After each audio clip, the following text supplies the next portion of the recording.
오늘은 성막 가운데 번제단에 대한 말씀을 나누고자 합니다. 성막은 내 바깥에 뜰과 그 다음에 내송소가 있습니다. 그래서 내소가 있고 외소가 있다 그러는데 내소에는 이제 지성소가 있고 내송소가 있고 바깥 뜰에는 번제단이 있고 물두멍이 있고 이렇습니다. 그래서 큰 틀을 보게 되면은 이제 그 그림이 그려질 것입니다. 하나님은 성소에 임재하심으로 이스라엘 백성들에게 이제 나타나셨습니다. 그래서 하나님의 놀라운 은혜라고 할 수 있습니다. 왜냐하면 죄인 가운데 거룩하신 분이 나타난다는 건 그것은 놀라운 일이기 때문에 그렇습니다. 그리고 하나님은 또한 이스라엘 백성들이 자신을 만날 때 준비해야 할 자세를 알려주십니다. 번제단은 하나님을 만나는 이스라엘 백성들의 모습을 말씀하고 있습니다. 성막은 하나님과 사람이 만나는 장소입니다.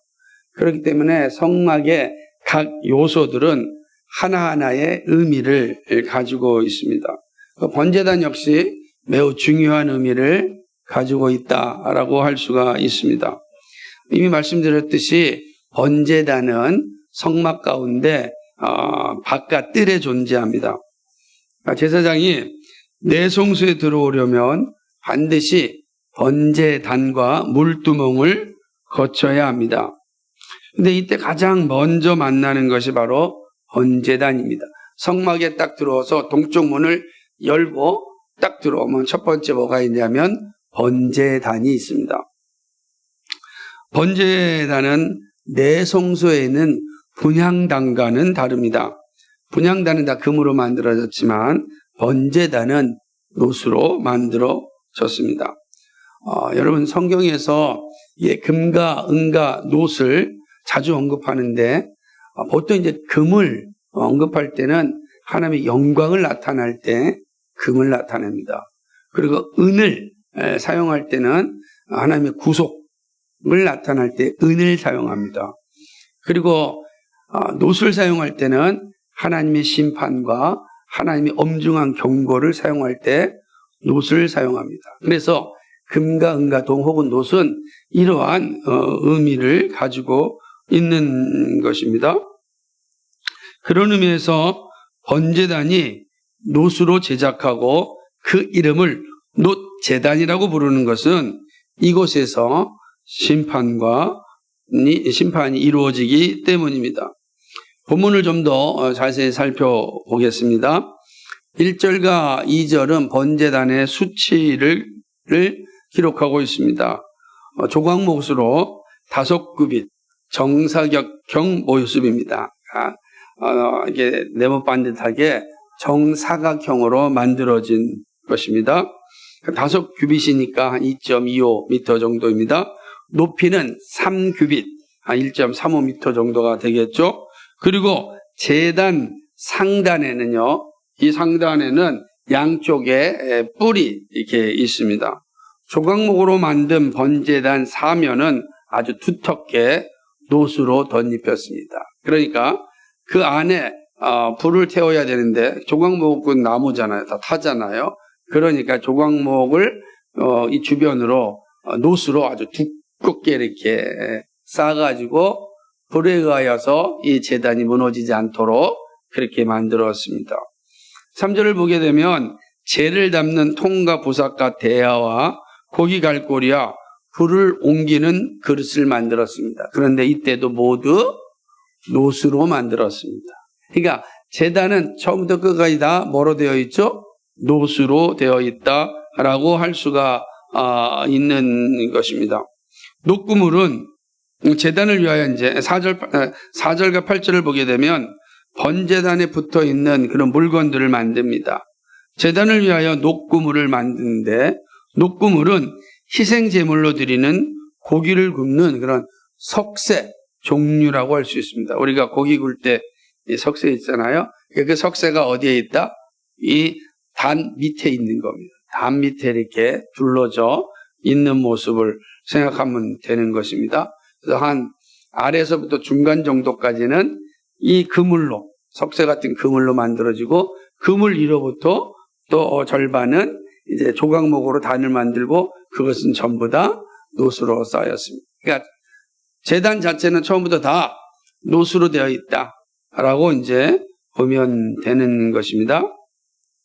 그런데 모퉁이에는 놋고리를 이렇게 만들고, 이동할 때 써야 되니까 놋고리를 만들고 채를 사용해서 집어넣게 하는 겁니다. 근데 채도 조각목으로 만들고 그 다음에 놋으로 싸서 고리에 넣습니다. 이게 분향단과 다른 거죠. 놋으로 다 싸가지고 이 고리에다가 다 집어넣고 이제 이동할 때 사용하는 거죠. 근데 이 제단의 모습을 보면은 8절에 보면은 제단은 널판으로 속이 비게 만들고 이렇게 써 있어요. 그러니까 속이 다 비어 있는 겁니다. 이동할 때 쉽게 할 수 있도록 하는 거고, 그리고 이제 제단을 성막을 만들어 놓고 제사를 드릴 때는 그 번제단이 움직이면 안 되니까 그 안에다가 흙이랑 돌을 가득 채웁니다. 그래서 흔들리지 않게 하고 그 위에 이제 제사를 드리게 되면 그 모든 고기가 타고 남는 재들이 다 밑으로 떨어지게 되어져 있는 것입니다. 하나님은 이런 번제단을 이야기하면서 모세에게 산에서 보여진 대로 만들 것을 명령을 하십니다. 자, 이게 우리가 살펴본 번제단의 모습입니다. 여러분이 아마 인터넷을 통하여 번제단 치면은 아마 정확하게 다 볼 수가 있는 그런 내용들입니다. 그러니까 눈으로 보면 다 알 수 있지만 또 말로 설명하면 좀 낯설게 느껴질 수도 있지만 여러분 나중에 살펴보십시오. 그런 내용 되어 있는 것이죠. 번제단 역시 단지 그냥 성막의 한 구조물로서 주신 게 아닙니다. 하나님이 직접 보여주신 것은 번제단이 가지고 있는 영적인 가르침이 있기 때문입니다. 물론 이 번제단도 지나치게 풍의적인 여러 해석하는 건 문제가 있지만, 그러나 단지 구조물로서만의 번제단으로 이해하는 것도 하나님이 이것을 직접 설계하여 주신 의미를 축소시키는 것이 됩니다. 그렇다고 한다면 번제단이 주는 교훈은 무엇일까? 이 번제단은 어떤 의미를 우리에게 가지고 있는가? 매우 중요한 라고 생각합니다. 첫째, 번제단은요, 우리를 위하여 십자가에 죽으신 그리스도의 모형입니다. 그러니까 번제단에서 희생물이 태워집니다. 이것은 이스라엘 백성의 모든 죄가 번제단 위에서 사라짐을 의미합니다. 죄사함을 받아야 하나님을 만날 수 있습니다. 그러니까 죄사함의 희생 제사를 드리지 않고서는 하나님을 만날 수가 없는 겁니다. 그러므로 이 번제단에서 온전한 희생 제사가 이루어지는 것입니다. 그런 의미에서 번제단은 하나님의 공의와 거룩함이 분명하게 나타납니다. 죄에 대한 하나님의 심판이 이루어지고, 그리고 죄 사함을 통한 거룩함이 주어지는 것이 바로 번제단입니다. 우리가 죄 사함을 받지 않고 결코 하나님을 만날 수가 없습니다. 여러분 정말로 늘 날마다 죄와 싸워야 되고 회개의 자리에 날마다 서야 됩니다. 이 죄를 외면하면 죄가 나를 삼켜버리고 거룩함이 나에게 나타나지 않고 죄를 즐거워하다가 마침내 하나님의 끔찍한 징계를 받게 됩니다. 여러분 잘 생각하셔야 돼요. 하나님 왜 나에게 이런 일을 주실까라고 생각할 때 그런 질문하기 전에 내가 하나님 앞에서 어떤 모습으로 살고 있는가, 여기 있는 것처럼 정말 죄에 대한 회개와 거룩함을 위한 열심이 나에게 있는가. 그거 없으면 하나님께서는 사람 즉지가 인생 막대기로 우리를 인도하신다 그랬습니다. 왜? 사랑하니까. 그래서 사랑하는 자녀에게 매를 더한다 그러지 않습니까? 이런 모습처럼 우리가 우리 자신을 잘 돌이켜 보아야 되는데, 이것이 바로 번제단이 보여주는 겁니다. 거룩한 하나님의 공의와 거룩함이 번제단에 나타나는 것이죠. 번제단에서 하나님은 죄에 대한 하나님의 공의를 행하시고 거룩함을 선포함으로 이스라엘 백성들을 만납니다. 출애굽기 29장 42절과 43절에서 하나님 분명히 말씀하십니다. 다음 장이니까 한번 읽어볼까요? 출애굽기 29장 42절과 43절입니다. 같이 읽겠습니다. 시작. 이는 너희가 되도록 여호와 앞 회막문에서 늘 드릴 번제라. 내가 거기서 너희와 만나고 내게 말하리라. 내가 거기서 이스라엘 자손을 만나리니 내 영광으로 말미암아 회막이 거룩하게 될지라. 아멘. 번제단은 하나님이 만나는 곳입니다. 우리를 만나는 곳인데 어떻게 죄인이 하나님을 만날 수 있겠습니까? 거룩하고 공의롭지 아니하면 결코 하나님을 만날 수가 없는 겁니다. 그래서 번제단은 이런 하나님의 공의와 하나님의 거룩함이 드러내는 곳이죠. 누구든지 이 번제단 앞에서 그 번제단에 접촉하는 자는 거룩하게 됩니다. 출애굽기 29장 37절에도 너는 이레 동안 제단을 위하여 속죄하여 거룩하게 하라. 그리하면 지극히 거룩한 제단이 되리니 제단에 접촉하는 모든 것이 거룩하리라. 아멘. 뭐라고요? 제단에 접촉하는 모든 것이 거룩하게 되리라. 왜 그렇습니까? 번제단이 죄에 대한 공의와 거룩함을 주기 때문입니다. 이것은 바로 오늘 죄인들이 하나님을 만날 수 있는 길을 우리에게 보여줍니다. 오늘 죄인된 우리가 하나님을 만날 수 있는 길은 오직 예수 그리스도의 십자가입니다. 예수님은 말씀하기를 나로 말미암지 않고는 아버지께로 갈 자가 없다고 말씀하셨습니다. 왜 그렇습니까? 예수님께서 십자가에서 우리의 모든 죄를 다 감당하셨기 때문입니다. 화목제물이 되므로 하나님의 공의를 만족하셨고 거룩함이 되셨습니다. 하나님은 화목제물 되신 예수님을 보시고 그 예수를 믿는 자를 의롭다고 여겨주시고 거룩하게 하여 주십니다. 이 구원이죠. 구원은 칭의와 성화. 그러니까 이 칭의와 성화가 어디서 이루어졌습니까? 바로 십자가에서 이루어졌습니다. 예수 그리스도께서 십자가에서 우리를 위한 희생제물, 화목제물이 되심으로 우리의 죄가 다 용서받았습니다. 하나님께서 예수 그리스도의 십자가를 보시고 하나님의 공의를 선포하셨고 우리에게 하나님의 거룩함을 허락하여 주신 것입니다. 이렇듯 그리스도를 믿는 자는 누구든지 의롭게 되고 거룩하게 되는 구원에 이르게 됩니다. 예수님의 십자가가 하나님의 공의를 만족하셨고 죄에서 거룩하게 하여 주셨습니다. 그러므로 믿음의 선배들이 한결같이 자랑하는 것이 십자가였습니다. 구원 얻는 다른 길이 없기 때문입니다. 오직 예수 그리스도의 십자가가 우리를 구원에 이르게 하기 때문입니다. 예수 그리스도의 십자가가 우리의 죄를 다 용서하여 주시고 예수 그리스도의 십자가가 우리를 거룩하게 하여 주시고 예수 그리스도의 십자가가 우리로 하여금 죄와 싸우게 하시고 예수 그리스도의 십자가가 우리로 하여금 천국 백성의 삶을 살게 합니다. 그러니까 예수 그리스도 외에는 우리에겐 소망이 없습니다. 예수 그리스도가 우리의 소망입니다. 왜냐하면 하나님께서 예수 그리스도 안에서 자신의 공의와 거룩함을 이루셨기 때문에 그렇습니다. 이스라엘 백성들이 번제단을 통과하여 하나님을 만났듯이 예수 그리스도를 만나는 하나님을 만나는 유일한 길은 예수 그리스도의 십자가인 것입니다. 다른 길이 없습니다. 예수님이 죽으셨기에 우리가 살아났습니다. 근데 우리가 계속해서 예수님을 죽이면 되겠습니까? 우리는 정말로 우리의 죄에 대하여 각성하고 늘 그리스도의 십자가 앞에 가져가야 합니다. 그럼 그 십자가 아래서 우리의 죄가 용서받고 그곳에서 다시 살아나는 은혜를 누리게 됩니다. 이것이 번제단이 주는 의미입니다. 둘째는 제단 뿔은 구원하시는 예수님의 능력입니다. 뿔은 제단의 네 모퉁이에 있습니다. 이 뿔의 기능은 재물들을 단단하게 묶는 역할을 합니다.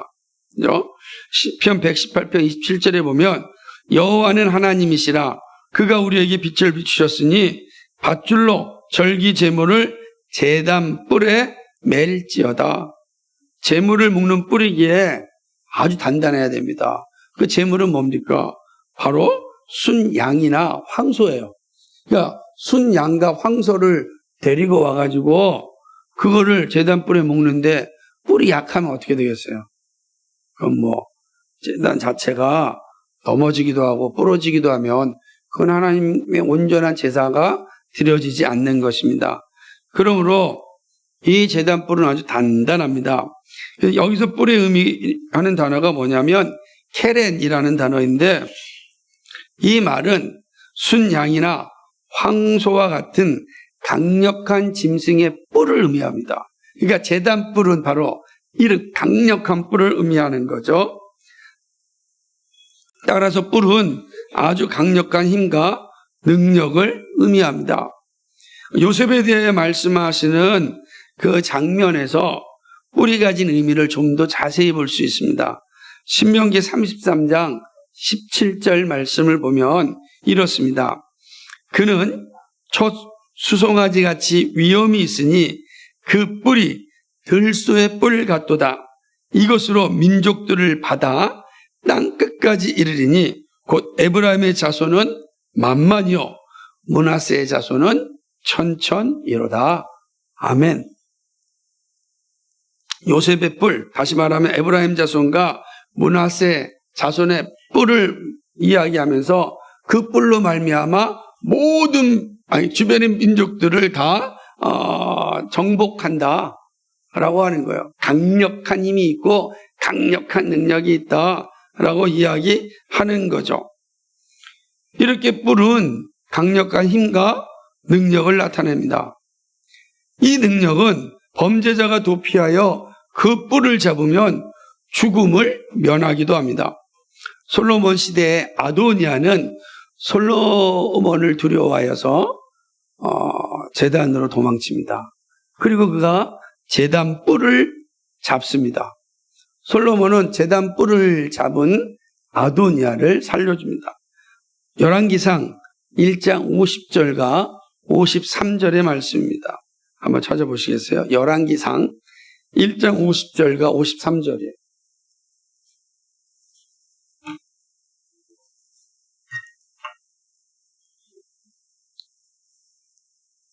같이 찾으셨으면 열왕기상 1장 50절 53절 같이 읽겠습니다. 시작.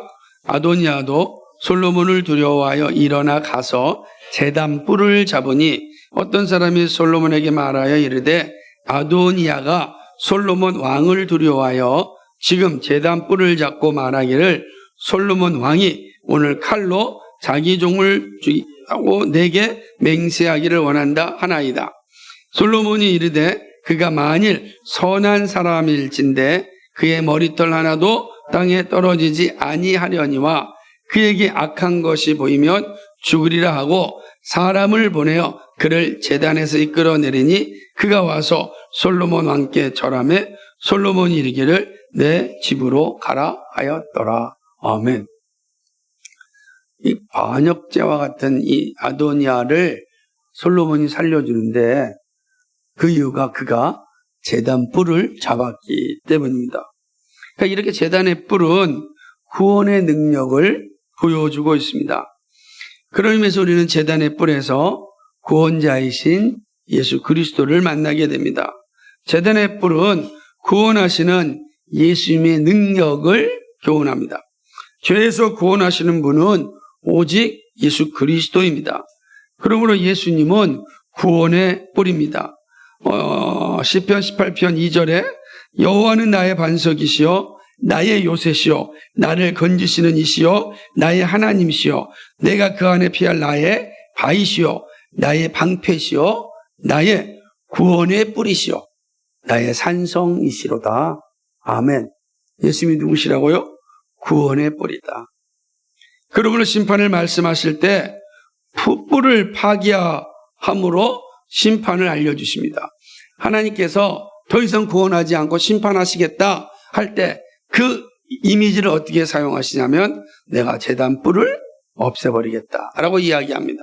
아모스서 3장 14절에 보면 내가 이스라엘의 모든 죄를 보응하는 날에 베델의 제단들을 벌하여 그 제단의 뿔들을 꺾어 땅에 떨어뜨리고.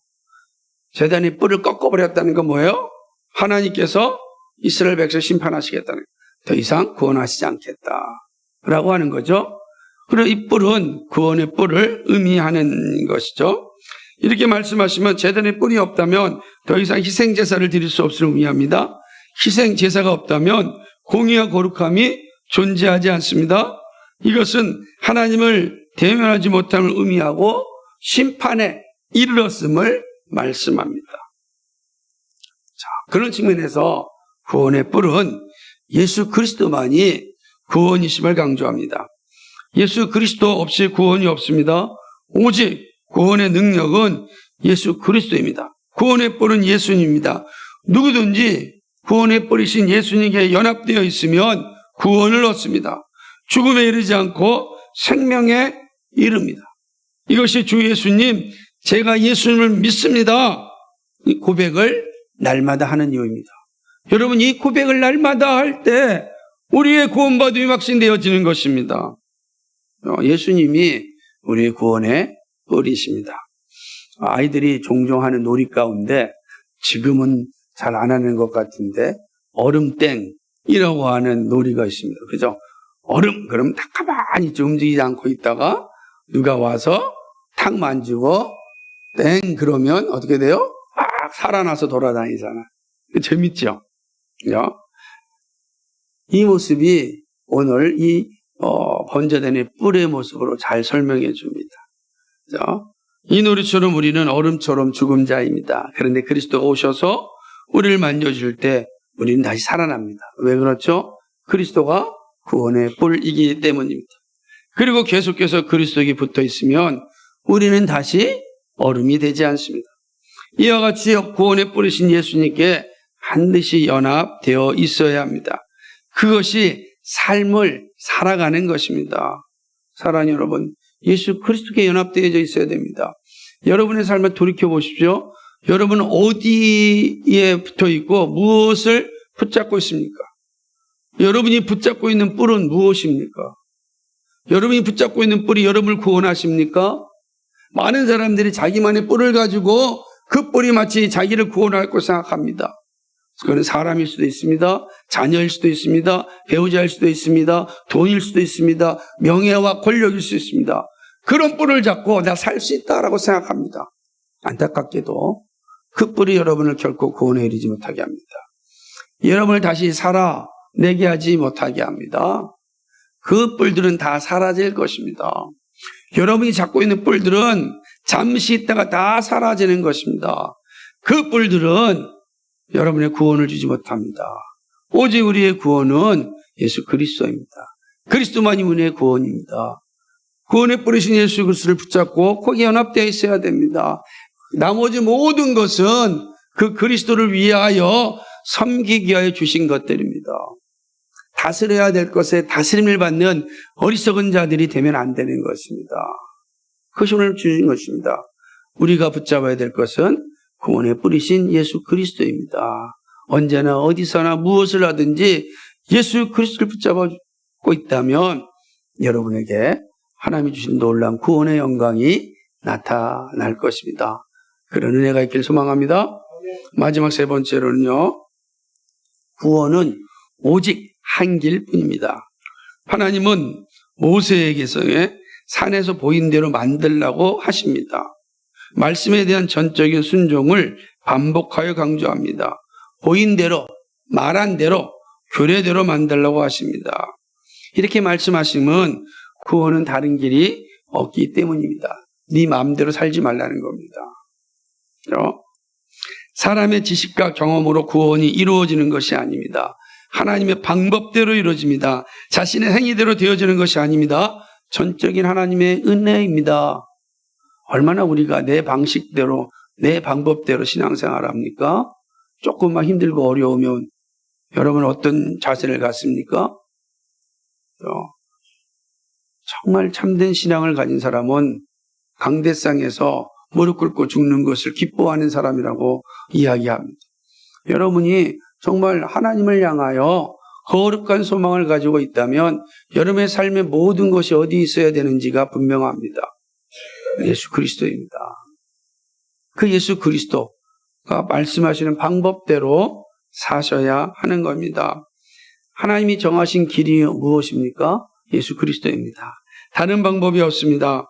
사람들이 예수를 만나지 못하기에 다른 방법을 찾습니다. 그러나 모두 헛되고 헛된 일입니다. 구원에 이르는 길은 오직 예수 그리스도를 믿는 것입니다. 그러니까 예수님을 만나지 못하니까 자꾸만 허공을 치며 살아가는 것입니다. 예수를 만나면 모든 것 안에서 참된 평안을 누리는데 예수를 만나지 못하니까 불안하고 두렵고 당황스럽고 살아가는 거예요. 그러면 예수 그리스도를 여러분 진정으로 만나기 전까지는 여러분은 결코 평안을 누리지 못합니다. 예수 그리스도를 만나지 못하니까 다른 것으로 평안을 누리려고 합니다. 돈이 있어야 되고 자녀가 있어야 되고 사람이 있어야 되고 자꾸만 의지하는 거예요. 그 의지할 사람이 그 의지할 물건이 여러분에게 진짜 평안을 주지 않습니다. 착각하면 안 됩니다. 오직 우리에게 평안을 주는 건 예수 그리스도를 만나는 것입니다. 예수 그리스도가 우리 안에 있을 때 우리의 외적인 것들이 다 부족해도 우리는 평안을 누릴 수 있습니다. 마치 갈릴리의 폭풍 가운데 제자들이 불안에 떨고 있을 때 예수님이 말씀하지 않았습니까? 어찌하여 이렇게 무서워하느냐? 내가 너희와 함께 있지 않느냐? 천지를 창조하시는 주님이 거기에 계신데 예수님은 제자들은 그 예수님을 보지 못하였기 때문에 두려워하였습니다. 예수님을 진정으로 만난 사람은 평안을 누립니다. 정말 여러분이 진정한 평안을 누렸으면 좋겠습니다. 정말 여러분 예수님 만났으면 좋겠습니다.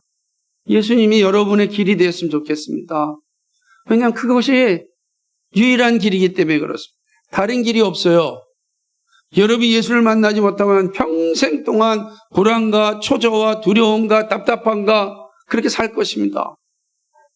우리의 힘으로는 이 세상을 이길 수도 없고 이 혼란스러운 세상에서 만족을 누릴 수가 없습니다. 하나님이 세상을 이처럼 사랑하사 독생자를 주셨으니 이는 그를 믿는 자마다 멸망치 않고 영생을 얻게 하려 하심이라. 요한복음 3장 16절 말씀입니다. 이르되 주 예수를 믿으라. 그리하면 너와 내 집이 구원을 받으리라. 사도행전 16장 31절입니다. 다른 이로서는 구원을 받을 수 없나니 천하 사람 중에 구원을 받을 만한 다른 이름을 우리에게 주신 일이 없음이라. 사도행전 4장 12절입니다. 네가 만일 내 입으로 예수를 주로 시인하며 또 하나님께서 그를 죽은 자 가운데서 살리신 것을 내 마음에 믿으면 구원을 받으리라. 로마서 10장 9절 말씀입니다. 하나님은 다른 길을 우리에게 알려주시지 않았습니다. 예수 그리스도를 만날 때, 예수 그리스도를 믿을 때 우리는 구원을 받고 참된 평안을 누릴 수 있습니다. 무서운 힘이죠. 이 세상에서 가장 강력한 힘은 평안을 누리는 겁니다. 내일이 어떻게 될까? 두려워하고 불안해하고 초조하고 내일 아침 잠을 잘 수 있겠습니까? 잠도 못 자고 얼마나 불쌍한 인생입니까? 예수를 만나지 못하는 인생들은 다 불안과 초조와 어둠 가운데 거하며 살아갑니다. 그래서 사단이 가장 잘 사용하는 것은 예수 믿는 사람에게도 예수 그리스도를 바라보지 못하게 하는 것입니다. 내가 예수 믿고 평안을 누렸고 그 즐거움을 누렸는데도 사단이 끊임없이 우리를 미혹하여서 우리의 영안을 가리게 하여서 예수 그리스도를 보지 못하게 하는 겁니다. 그러니까 예수 믿어도 예수님이 보이지 않으니까 불안하고 두려워하고 초조해하고 답답해하고 무서워하고 염려하고 그렇게 살아가고 있지 않습니까? 하나님이 주신 삶을 살아야 되는데 살지 못하고 죽지 못해 견디며 살아가는 이 비참한 인생이 바로 하나님을 만나지 못한 사람들의 모습입니다. 그들이 길을 찾지 못하면 어떻게 되겠습니까? 스스로 죽음에 이르게 되는 거예요. 죽는 것이 왜 나쁘냐라고 말하는 그 말 속에 너무나 슬프고 참으로 암담하고 가슴 아픈 모습을 보게 됩니다. 예수 그리스도를 만났으면 그렇게 말할 수 않을 텐데 예수 그리스도를 만나지 못하니까 그렇게 되는 거예요. 사랑하는 여러분, 많은 사람들이 예수 믿음이 구원의 기름을 알지 못하기에 각종 자영 종교를 만들어 믿고 있습니다. 놀랍게 어떤 사람은요, 과학을 종교로 믿기도 합니다. 그렇죠? 여러분 잘 알고 있는 미션 임파서블이라는 영화의 주인공 톰 크루즈가 이 사이언스를 종교로 믿고 살아가는 사람. 사이언톨로지인가 뭐 그래가지고. 그러나 그것들이 그에게 참된 평안을 주지 못합니다. 예수를 믿지 못하면 늘 불안하게 삽니다. 그러나 예수를 만나면 해결됩니다. 구원이 예수님에게 있습니다. 그러므로 주 예수님을 믿는 자리에 와야 합니다. 예수 믿음이 구원입니다. 이 믿음이 흔들리면 불안합니다. 삶이 불안과 초조에 있다면 여러분 예수님을 더 굳게 붙잡아야 됩니다. 우리의 참된 평안과 참된 구원은 오직 예수 그리스도 외에는 없어요. 여러분 예수 그리스도를 붙잡고 살아야 되는 겁니다. 여러분의 예수 그리스도를 만나야 됩니다. 예수 그리스도가 여러분의 주인이 되어야 되고 여러분의 길이 되어야 되고 여러분의 빛이 되어야 됩니다. 예수 그리스도를 굳게 믿으십시오. 굳게 믿으셔야 됩니다. 그래서 날마다 주 예수님 제가 믿습니다 고백하라는 겁니다. 이 고백이 없이는 결코 여러분은 이 세상이 주는 불안과 초조와 두려움에서 벗어나지 못합니다. 억압 속에서 자유하지 못합니다. 예수 그리스도만이 이 모든 억압을 깨고 자유를 주고 불안과 초조와 답답함과 이 두려움에서 해방시켜 주십니다. 그게 하나님이 주신 방법이에요. 예수 그리스도가 여러분의 주인 되길 소망합니다. 말씀을 맺습니다. 번제단을 통하여 하나님의 심판과 구원을 보았습니다. 번제단은 놋제단입니다. 이것은 죄에 대한 하나님의 심판을 의미합니다. 그리고 심판을 통하여 다시 의롭게 되는 은혜를 말씀합니다. 번제단에서 죄가 사여지고 다시 의롭게 되고 거룩하게 되는 삶을 얻습니다.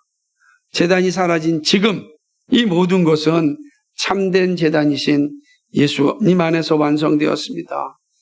이제 우리는 양과 소를 가지고 제사하지 않습니다. 예수님께서 우리의 죄를 위하여 십자가에서 영원한 제물이 되셨습니다. 한 번의 영원한 제물이 되신 예수님으로 말미암아 우리는 의와 거룩함을 얻었습니다. 이제 누구든지 예수님을 믿으면 구원을 얻습니다. 구원의 뿌리신 예수님께 연합되어 있으면 새 생명을 얻는 기쁨을 가지게 됩니다. 오늘 우리들이 힘써야 할 것은 예수님께 붙어 있는 겁니다. 예수님께 연합되어 있으면 살게 됩니다. 다른 길이 없습니다. 오직 길입니다. 예수님께 붙어 있으면 예수님이 주시는 평안을 얻게 되는 것입니다. 여러분이 살아가는 인생이 얼마나 어렵고 힘들습니까? 앞이 잘 보이지 않지 않습니까? 세계적으로는 전쟁이 엄청나게 일어나고 있고 국내적으로는 경제적으로 마냥 혼돈과 정치적으로 혼돈이 일어나고 사실은 너무 불안하고 두려운 것이 우리가 보는 세상입니다. 이런 세상 가운데 우리가 평안을 누릴 수 있는 길이 어디 있겠습니까? 무엇을 해야 평안을 이룰 수 있다고 생각합니까? 사람들은 그 평안을 얻기 위하여 이것저것을 떠나기도 합니다. 떠난다고 해서 평안을 얻습니까? 아니다. 우리가 잠시는 휴식을 얻을 수 있을지 모르지만 참된 평안을 가질 수 없어요. 참된 평안은 오직 예수 그리스도에게 있습니다. 여러분 예수 그리스도와 교제하십시오. 예수 그리스도와 사랑하십시오. 예수 그리스도를 늘 만나십시오. 예수 그리스도께 붙어 있으십시오. 그것이 우리가 사는 길입니다. 우리 교회가 사는 길이고 우리 모두가 사는 길입니다. 다른 곳에 눈을 돌리지 마십시오. 사단의 유혹에 미혹에 넘어가지 마십시오. 오직 우리가 바라볼 것은 믿음의 주 온전케 하신 예수 그리스도입니다. 그 외에는 다른 길이 없습니다. 그 예수님이 여러분을 인도해 주실 것이고, 여러분에게 평안을 주실 것이고, 여러분이 가야 할 길에 빛을 비춰주실 것이고, 마침내 여러분이 완성된 삶을 살 수 있게끔 도와주십니다. 오늘도 예수님, 저는 예수님 믿습니다. 예수님과 동행하는 그런 하나님의 사람들, 멋진 평안을 누리는 주의 자녀들 되기를 주님의 이름으로 축복합니다. 거룩하시고 자비하신 하나님 아버지, 참 고맙고 감사를 드립니다. 죽어 마땅한 죄인을 사랑하여 주시고 우리를 위하여 십자가에서 물과 피를 흘리사 우리의 모든 죄를 다 씻어 주셨습니다. 예수 그리스도의 은혜가 아니라면 우리가 어찌 살아날 수가 있겠습니까? 예수 그리스도의 그 사랑이 우리에게 새 생명을 주었고 이 험악한 세상에서 살아갈 수 있는 힘을 주셨습니다. 우리를 예수 믿게 하여 주시고 예수님과 동행할 수 있도록 인도해 주신 주님 참으로 감사합니다. 그러나 사단이 끊임없이 우리를 미혹합니다. 유혹합니다. 우리를 하여금 예수님을 바라보지 못하게 합니다. 우리를 하여금 예수님을 예배하지 못하게 합니다. 우리로 하여금 예수님을 떠나 죄 짓는 자리에 서게 합니다. 그래서 우리 안에 계속해서 불안과 초조가 있고 답답함이 있고 고난이 있고 아픔이 있고 슬픔이 있습니다. 어떻게 살아야 될지 모르는 그러한 우왕좌왕하는 그런 모습이 날마다 있습니다. 평안이 없이 잠을 자는 그 안타까운 삶들이 우리에게 주어집니다. 사단이 끊임없이 우리로 하여금 예수 그리스도를 바라보지 못하게 하였기 때문입니다. 오 주님, 간절히 원하고 소망합니다. 정말 예수 그리스도를 바라보게 하여 주옵소서. 예수 그리스도를 붙잡게 하여 주옵소서. 예수 그리스도의 능력을 아버지 기억하고 구원해 뿌리신 예수 그리스도께 연합되어 있고 그 예수 그리스도와 함께 살아가는 우리 모두가 되게 하여 주옵소서. 그래서 주님이 주시는 참된 평안을 온 성도들이 다 누리게 하여 주옵소서. 주여, 간절히 소망합니다. 주님 주시는 평안이 우리 안에 임하도록 역사하여 주옵소서. 사단의 모든 쾌계를 물리쳐 주시고 예수 그리스도의 사랑과 은혜가 우리 안에 심겨지게 하여 주옵소서. 감사하오며 예수 그리스도의 받들어 기도하옵나이다. 아멘.